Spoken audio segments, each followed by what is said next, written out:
All right, Shalom. Another video coming to you through the spirit and power of Yahweh Barsham, Yahweh Shai, Barsham Rakar Kwadash.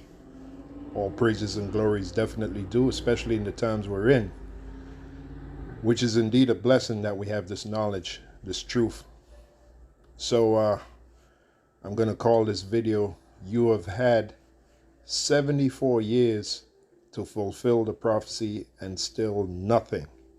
You have had 74 years to fulfill the prophecy and still nothing.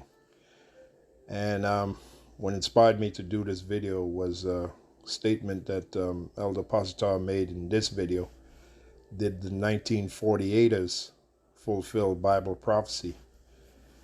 And what he means by fulfilling Bible prophecy as being the Israelites that the Bible foretold would come back into power and rule the world, headquartered from the land of Israel, in particular the city of Jerusalem. Now, the answer to that is no. The answer to that is no. Back in 1948, this is why we call them the 1948ers. Back in 1948, you had something called the State of Israel. All right. Let's read this caption here. This is what happened when I Googled May 14th, 1948. It says the Arab-Israeli War of 1948. Now listen to this, which makes a mockery of that Declaration of Independence of Israel in 1948. This makes a mockery of prophecy, and I'll show you why.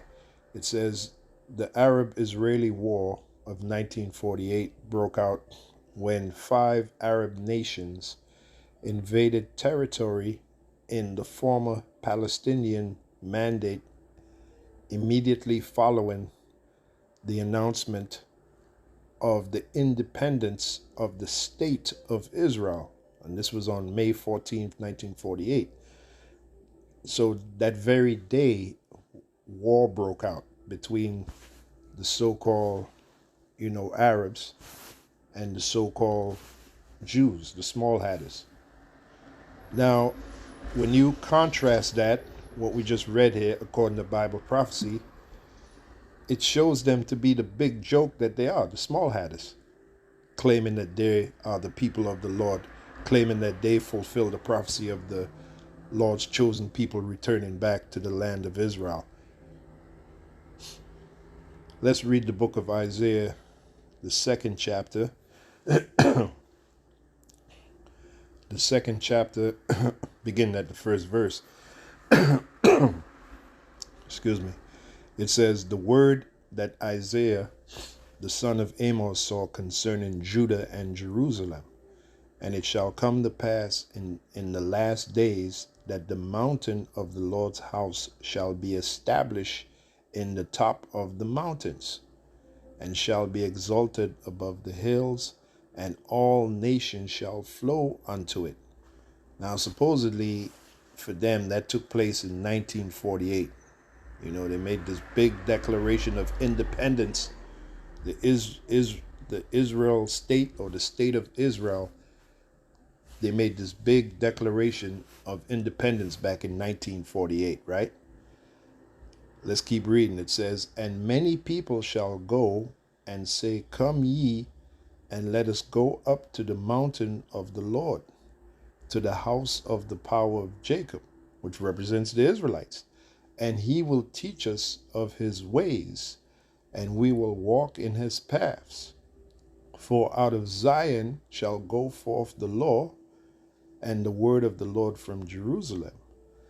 And he shall judge among the nations, and shall rebuke many people.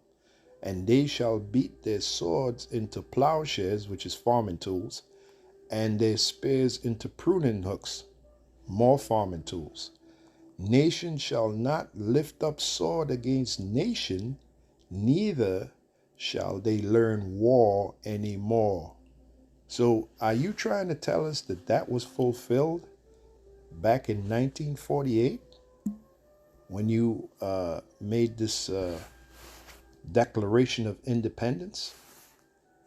That prophecy that I just read there, which by the way, indeed is a prophecy, and this was written, what, around 700 BC, somewhere around there, by the prophet Isaiah, and this prophecy still has not come to pass. We're still waiting for this prophecy that I read here to come to pass, because it certainly did not happen in 1948. What's the proof? In 1948, you had these so-called Arabs, right, Ishmaelites, if you will, come against you and fought war against you that very day that you made your Declaration of Independence. So what this does is make you 1948ers, you small headers, make you look like a joke. Okay? This prophecy here makes you look like a joke. You are not the people foretold to go back to the land of Israel, Isaiah 14:1, right? Isaiah 14:1. Let's go there real quick. You are not those people, man. Isaiah 14:1. Let's read it. It says, "For the Lord will have mercy on Jacob, and will yet choose Israel, and set them in their own land. And the strangers shall be joined with them, and they shall cleave to the house of Jacob." Right? That is not talking about you. You did not fulfill that prophecy, okay, back in 1948. Because when the real Israelites come back to the land, when the real Israelites come back to the land of Israel, we just read it in the same book, Isaiah, the 2nd chapter. Let's go back and read it again. Isaiah 2:4, right to the point. "And he shall judge among the nations, and shall rebuke many people, and they shall beat their swords into plowshares." Those are the other nations that's going to serve the nation of Israel when the real Israelites go back to the land of Israel in rulership and power, right? Complete with King David, and this is pursuant to Ezekiel, the book of Ezekiel, the 36th chapter, complete with King David ruling over them, right?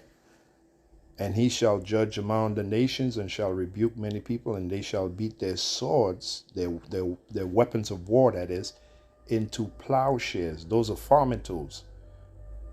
All right, because the other nations are going to be slaves to the Israelites in the land of Israel. Okay?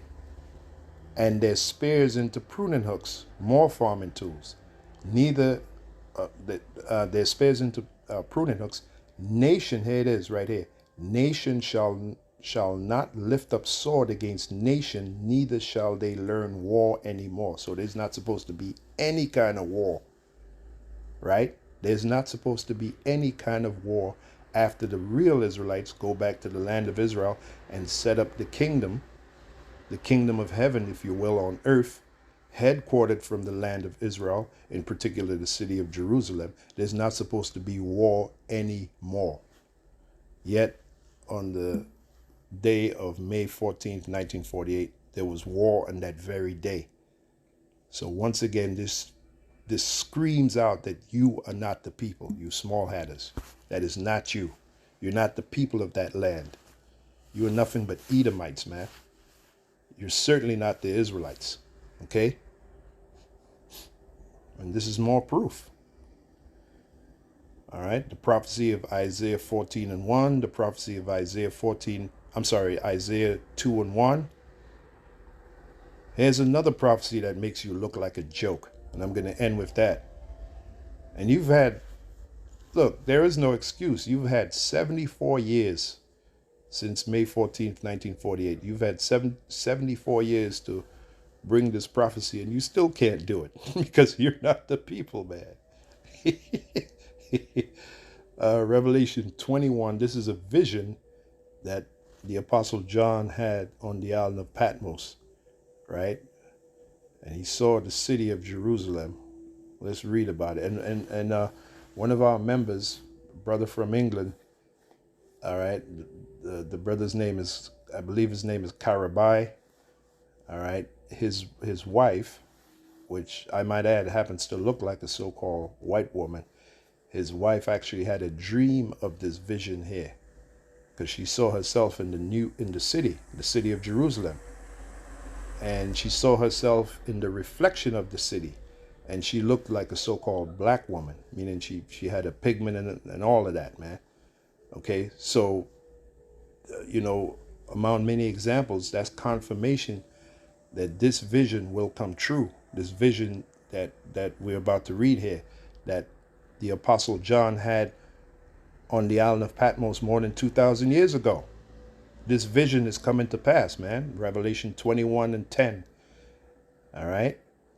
And he carried me away in the spirit to a great and high mountain, and showed me that great city, the holy Jerusalem, descending out of heaven from the heavenly Father, having the glory of the heavenly Father, and her light was like unto a stone most precious, even like a jasper stone, clear as crystal, and had a wall great and high, and had 12 gates. Where's that wall great and high with the 12 gates? Huh? You small hatters. Supposedly back in May 14th, 1948, you made this grand announcement, right? That you're the people, you have finally come back to the land of Israel. So where's this prophecy here? Where's the great the great high wall with the 12 gates, and had 12 gates? And can you explain that, vocab, Malone, since you're an apologist for this small hatter group? You yourself may very well be a small hatter. Can you explain this? Can you explain why it's been 74 years and we have not seen this great high wall with the 12 gates that the Apostle John saw on the island of Patmos in his vision? Can you explain that? And had a wall great and high, and had 12 gates, and at the gates 12 angels. Where's the 12 angels? Where are they? They're on vacation? Huh? 12 angels ain't there.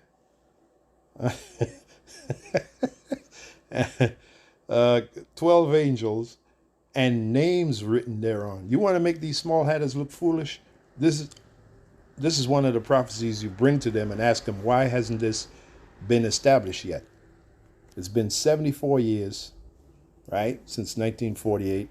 Why hasn't this prophecy been established yet? All right? Because this proves only one thing, that you are not the people. That's why. And had a wall great and high, and had 12 gates, and at the gates 12 angels, and names written thereon, which are the names of the 12 tribes of the children of Israel. Oh. And on the east 3 gates, on the east of the city of Jerusalem, right? It's supposed to be 3 gates. And on the north 3 gates, and on the south 3 gates, and on the west 3 gates. And the wall of the city had 12 foundations. Where's the 12 foundations of the city of Jerusalem? And in them the names of the 12 apostles of the Lamb. Again, where's the 12 apostles of the Lamb on each foundation? This is literally going to happen. Okay, this is literally going to happen. This is a future prophecy of how the city of Jerusalem is going to look like when Yahushua comes back, presses that reset button, destroys Esau's kingdom and his society, his aspirations of a so-called New World Order where he wants everyone electronically tagged. After Yahushua destroys all of that and brings this world back in some sense of balance, that's what's going to happen. This prophecy right here that I'm reading. That's when the land of Israel is going to be set up, man, with the real Israelites ruling, complete with our leader underneath Yahushua, of course, King David. And that's according to Bible prophecy. Okay, this is when this is going to be established. And if you say, well, no, that's not that. Well, explain why it didn't happen in 1948 then. And here it is, it's been 74 years and still it hasn't happened yet. And it's not going to happen because you ain't the people. That's what that proves. Let's read the 14th verse. And the wall of the city had 12 foundations, and in them the names of the 12 apostles of the Lamb. And he that talked with me had a golden reed to measure the city and the gates thereof and the wall thereof. So, like I said, this is actual. This is an actual vision that John saw. And the city lieth foursquare. Yep, 4 squares. And the length is as large as the breadth. And he measured the city with the reed, 12,000 furlongs. The length and the breadth and the height of it are equal. And he measured the wall thereof 144 cubits, according to the measure of a man, that is of the angel. And the building of the wall of it was of jasper, and the city was pure gold like unto clear glass. And like I said, the brother from England, his wife, she had a dream where she was in the city, and she actually saw her reflection in the, either in the building of the city, if I remember he was saying, or the street of the city. Either was the street or the building, because the city is going to be pure gold. Again, where's that in 1948? May 14th, 1948. Where's the city of pure gold, huh? It's been 74 years. And the building of the wall of it was of jasper, and the city was pure gold, like unto clear glass. Man, this makes you small hatters look dumb, man. You look dumb. All right, you're not the people, man. Okay? And you was hoping that our people would never wake up to information such as this, prophecies such as this, because you knew once that day came that your cover would be blown. I'm talking about you small hatters, you 1948ers. You knew that your cover would be blown. That pathetic apologist you have representing you, Vocab Malone, there's nothing he can do to patch this. There's no patch job in the world that he can possibly do to make this fit what I'm reading here. Okay? Let's keep reading. It says, and the foundations of the wall of the city were garnished with all manner of precious stones. Oh man, we're going to have a hell of a kingdom, man.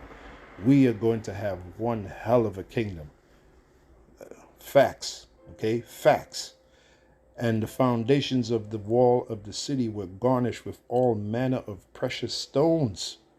The first foundation was jasper, the second sapphire. And by the way, all these precious stones, they carry a heavy vibration. So our kingdom, just walking in the streets of Jerusalem, when our kingdom is established, we're going to have a heavy vibration, man.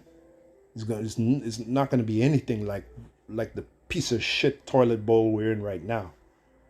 And I say that with the most emphasis, man. We're in a piece of shit toilet cesspool right now, man. That's what we're in, man. Absolutely, man. Okay? And I say that with conviction, the utmost conviction. And the foundations of the wall of the city were garnished with all manner of precious stones, which carry a vibration. Each stone carries a beautiful vibration to the body. Okay? The first foundation was jasper, the second sapphire, the third a chalcedony, the fourth an emerald, the fifth sardonyx, the sixth sardius, the seventh chrysolite, the eighth beryl, the ninth a topaz, the 10th chrysoprasus, the 11th a jacinth, the 12th an amethyst. And the 12 gates were 12 pearls. Each several gate was of one pearl. And the street of the city was pure gold, and it was transparent glass. So either this woman saw a vision of her. She saw her vision, her reflection. That is, either she saw it in the street or on the building. I'm leaning more to the street because the brother told a dream. He told a vision that his woman had. And I saw no temple therein, for the Lord power almighty and the Lamb are the temple of it. Okay. Now we're going to jump down to the 24th verse, because this lines up, what I'm about to read here lines up with Isaiah. What is that? Isaiah, the 61st chapter. Let's just read it. Revelation 21 and 24. And the nations of them which are saved shall walk in the light of it. And those were Israelites, that scattered among the nations, of course. And the kings of the earth do bring their glory and honor into it. Why? Because the other nations are going into slavery underneath the nation of Israel. All right. And they're going to bring their riches towards us in the kingdom. All right. Because we're going to be ruling over them. Here's the proof. I believe it's Isaiah 61, which lines up with what we just read in Revelation 21. Isaiah 61 and bear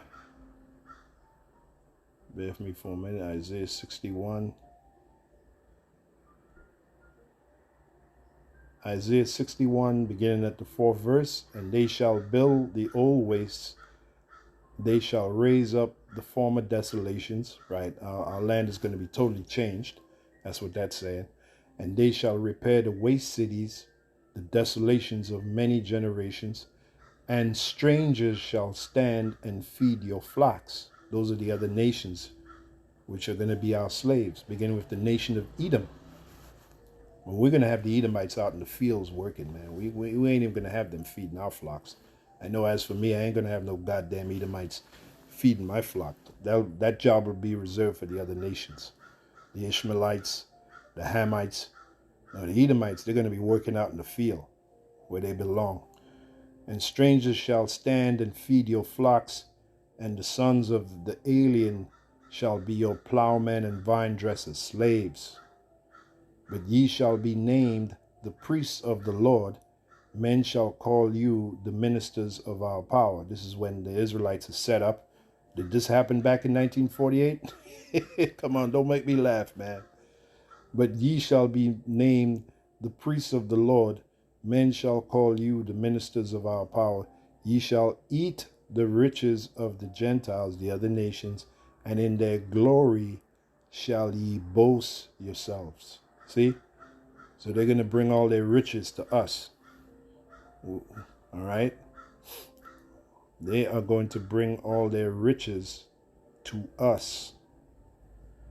Okay? So that's one scripture, Isaiah 61 and 6. Now, I believe there's one in Isaiah 60.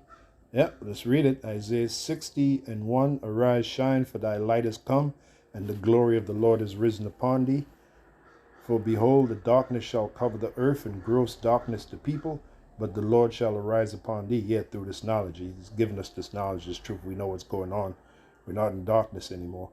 And his glory shall be seen upon thee, and the Gentiles shall come to thy light, and kings to the brightness of thy rising. And our city is literally going to be bright with all the gold and the different pearls, precious manner of stones that's going to be in our city. It's going to be like no city on the planet Earth, man. The city of Jerusalem. Check that out. And the Gentiles shall come to thy light, and kings to the brightness of thy rising.